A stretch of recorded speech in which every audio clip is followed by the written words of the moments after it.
Martin Eden, Jack London. Et un beau jour, brusquement, une passerelle fut jetée sur l'abîme.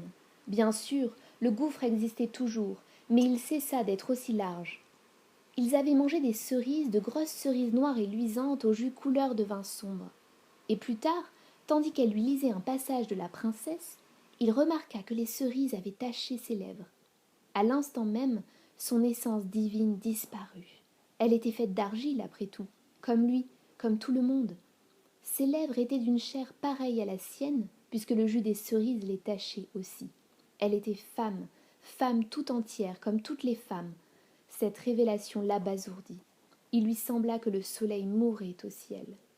Ensuite, il comprit ce que cela signifiait, et son cœur se mit à danser, et il pensa à faire la cour à cette femme, puisqu'elle était non pas un pur esprit, mais une simple femme, dont les lèvres pouvaient être tachées par des cerises. L'audace de cette pensée le fit trembler, mais son âme chantait joyeusement, et le bon sens triomphalement lui clamait qu'il avait raison.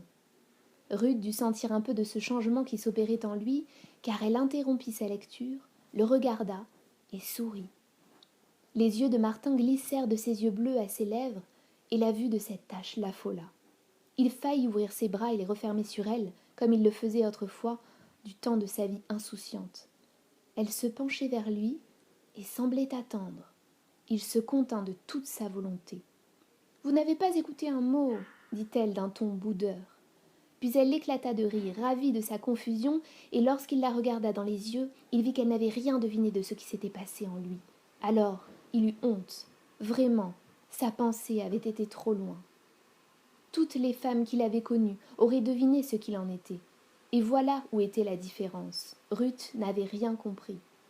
Il fut de nouveau désolé de sa propre grossièreté et ému de l'innocence exquise de Ruth, et se retrouva de l'autre côté de l'abîme.